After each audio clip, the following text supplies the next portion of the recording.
Bringing a guest, Mariia Mezentseva is a Ukrainian MP. She joins me kindly on the line now from Kiev. Welcome, Mariia.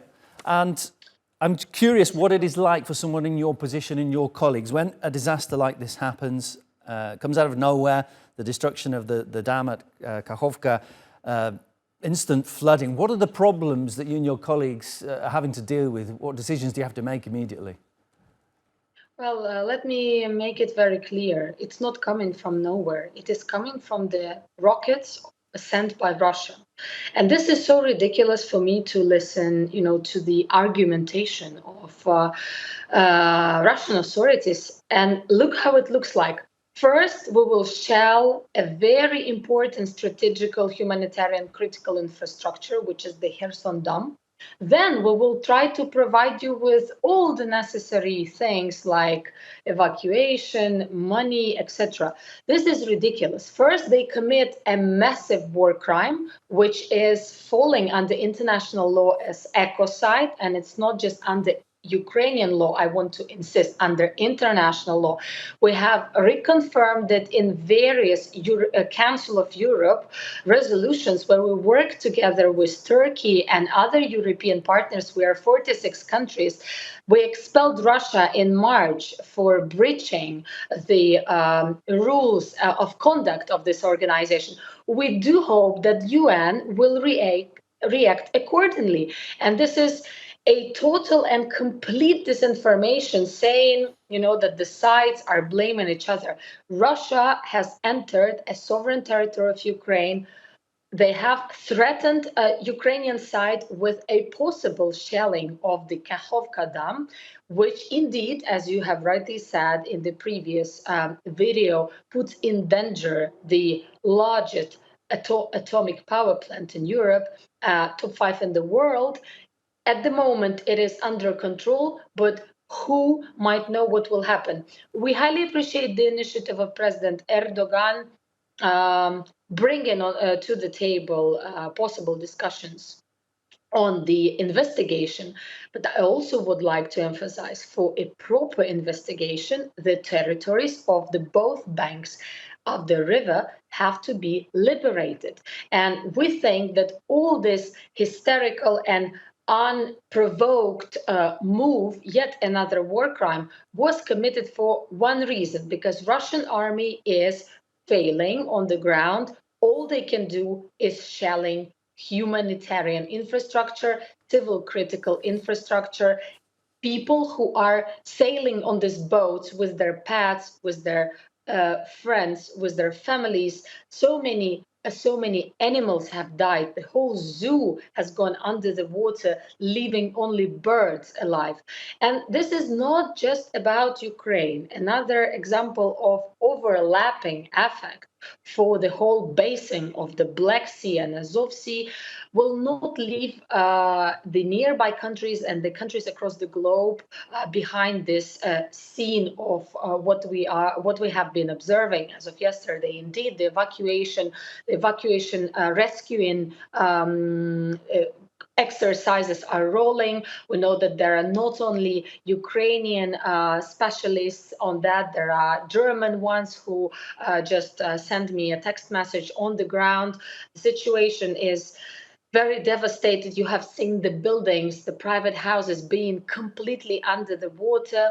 And of course, the battlefield operations are ongoing, but with this, a massive challenge for a different region, as I am representing Kharkiv region, which was partially under Russian occupation until last September, bravely liberated by Ukrainian army, has sent humanitarian aid, drinking water, other needs which are at high necessity, like rubber boats, and many warm clothing to keep the civilians warm. Even though the summer has come, the nights are still quite called. So we're calling the whole civilized world to pay attention to the platform of UN Security Council, where Russia resides illegally, taking place of the former USSR since its collapse. And for sure, for us, it's very inadequate to observe when Russia is, for instance, chairing the Security Council, being the only aggressor of this sense. You see this brave, amazing girl in a pink t-shirt dancing a little bit. Of course, she is happy that she has survived. There are so many children who were put in danger by this terrible offense, a war crime which has been already registered by Prosecutor General's Office of Ukraine. We hope International Criminal Court will join investigations, and as President Erdogan suggested, international community will join too. Mariia, given the destruction, the devastation, wanton violence that you outlined there in detail, I want to ask you sort of a bigger picture question, because there were some Western academics going back almost 10 years prior to where we are now, suggesting that there could be the game plan of Russia might be not to invade Ukraine, but actually just to reduce it to rubble, to make it a wasteland that nobody would be able to occupy. Do you think that might be the overall plan of Russia? Do you think that it wants to invade? You know, we can't assess the plans any longer after what has happened yesterday, bringing so much devastation. My main critical point: Russian troops are fighting civilians. They are fighting, of course, Ukrainian troops on the ground too, but they are going through total failures.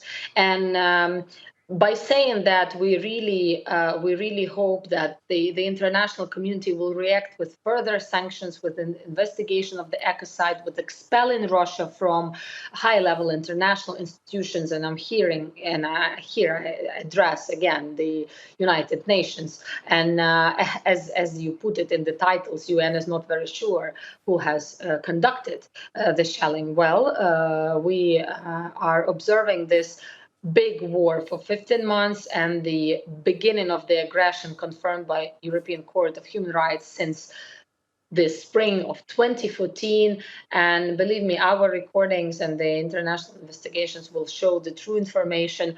We just hope that we can accommodate all these people for safer places.